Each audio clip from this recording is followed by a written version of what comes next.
Hello, welcome to Team 2. My name is Jeremy Allen. I am we are the K9s, or I am the K9s. I'd like to start off in today's world, we rely heavily on large and small groups or charters to be able to take on tasks, work together as a team. No longer are we utilizing a single person to make all decisions. That is old age technology.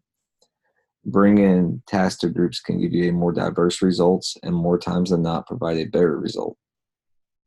Being able to work in an effective manner with diverse people is growing in today's business and corporations. During this presentation, it will cover 4 components of managing group dynamics and the use of charters, group communication, group think and the decision-making process, conflict resolution strategies. Charters. With that being said, let's jump in. The first component is the use of team charters. What is a team charter? What are the charter's purpose? What is going to be the purpose of the team? How the team will work together? What the expected outcomes are? Team charters are vital and extremely important aspect of managing group dynamics. These charters also define what is going to be the purpose of the team, how the team will work together, and what the expected outcomes are. Also, this is a state what the specific jobs of each person within the charter will do and what the timelines of the are of the charter. It is important that leaders take the necessary time to complete charters and put a lot of time brainstorming. So that people can work together and so that timelines will be accomplished. No one wants to complete work over and over because either it was done wrong or the work was not what was expected due to confusion within the charter or the right persons are not in the right jobs. Elements of a charter. Context is the first element. It outlines why the charter was formed and is the introduction. It also asks questions like why the charter was formed, what is the end result of the charter, what is trying to be accomplished. The next element is mission, objectives. This is described as the heart of the charter.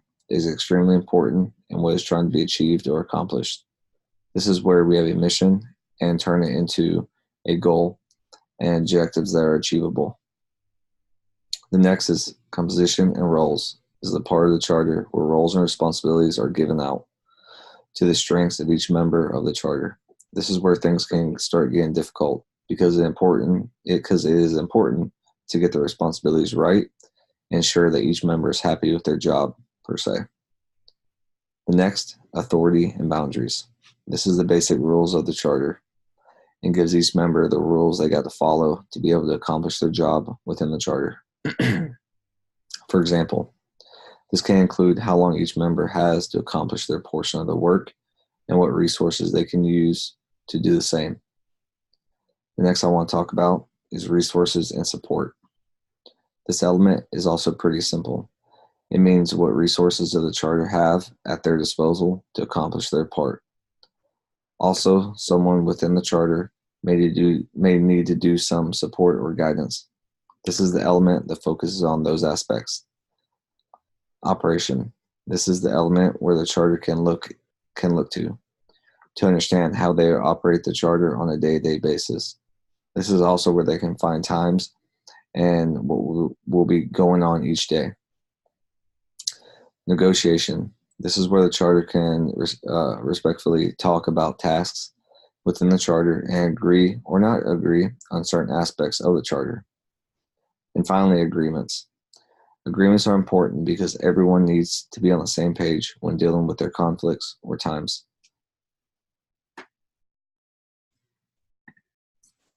Why choose a charter? Charter should also be a yardstick that can be held up against any activity considered or pursued by them. Tillman, 2019. Choosing a charter is an extremely good way of ensuring that tasks are going to be accomplished in a manner that is SMART. SMART is specific, measurable, achievable, realist, and time-based. Specific answers the question, what is to be done? How we know it is done, and describes the result and product of the work to be done. Measurable, with measurement answers the question. How will you know it meets expectations, and defines the objective using accessible terms: quantity, quality, frequency, cost, deadlines, etc. It refers to the extent in which something can be evaluated against some standards. Achievable answers the questions: can the person do it? Can the measurable objective be achieved by the person? Does he or she have the experience, knowledge, or capability of fulfilling the expectations? Relevant answers the questions: should it be done? Why? And what will be the impact? Time-oriented answers the questions: when will it be done? It refers to the fact that an object has endpoints and checkpoints built into it. Sometimes a task may only have an endpoint and its due date. Communication at work. Who wants confusion? Next, to discuss the effects of communication when dealing with group dynamics. Communication is key. There are 4 different types of communication: verbals, nonverbals, written, and visual. What is communication? Sending ideas that are either spoken, written, or by providing visuals from one person to another. Various types of communication. Verbal is the most used. Speaking is the most common method. Nonverbal is a second method that is used by almost all of us, and sometimes when we're not meaning to. It is the act of using your body to speak language.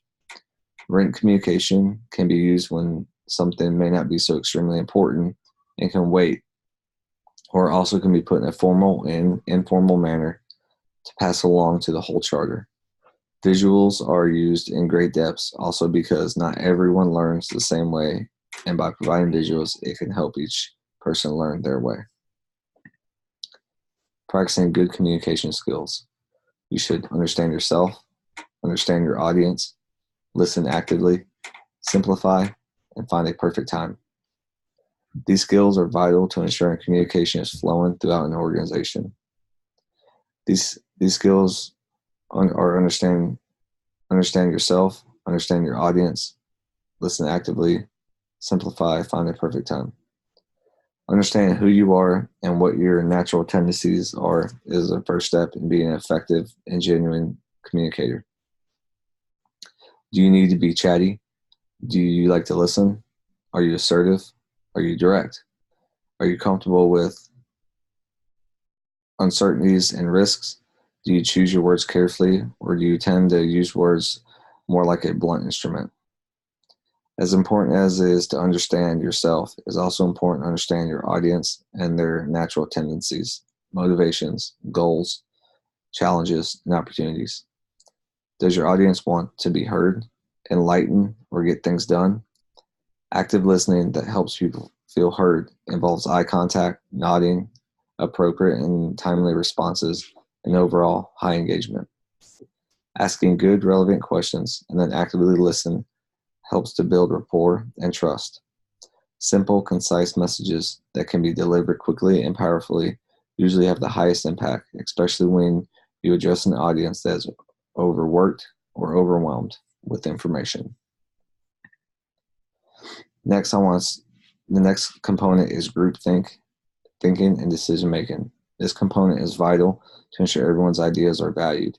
Decision making is also just as important to ensure only positive outcomes will arise. Importance of group thinking. I broke down into 3: broader range of ideas, less conflict, and teamwork. Having groupthink, it can also be beneficial. By having a large group, you can be able to come to decisions and complete tasks on time rather than spending a large amount of time on something that can be handled in a timely manner. Methods to be able to prevent these negative aspects is taking the larger group and making it smaller groups that can focus on 1 or 2 ideas rather than giving them a whole task to figure out. Pulling someone from the outside the group to listen to the ideas and thoughts, or can be an unbiased third party, can be beneficial when dealing with issues within the group.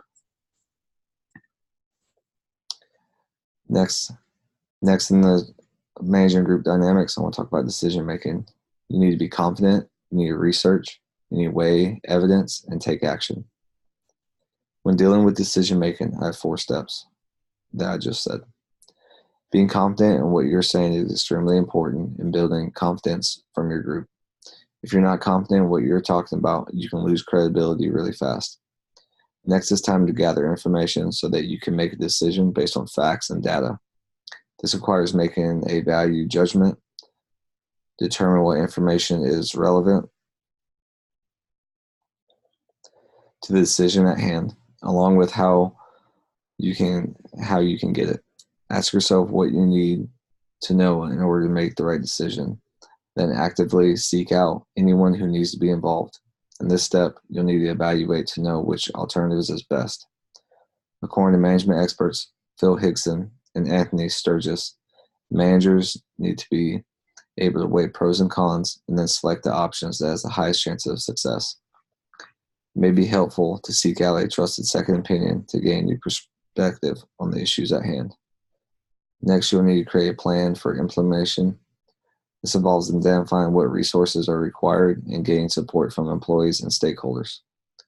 Getting others on board with your decision is a key component of executing your plan effectively, so be prepared to address any questions or concerns that may arise. For the last step, I'll be talking about conflict resolution and why is it important in managing group dynamics. Having a list of conflict management strategies is key to understand conflict and when each strategy is appropriate. Be honest with your group, and talking with them about conflicts that come about is crucial in understanding how to combat the conflicts that any large or small groups will encounter. As a leader, you'll need to arrange a meeting with all involved parties to discuss the issues. Give anyone a chance to speak. This is a good opportunity to hear all sides and gain a full understanding of the conflict. Understand these steps will help any leader or charter understand the importance of managing group dynamics and fulfill tasks quicker and more effective. Thank you.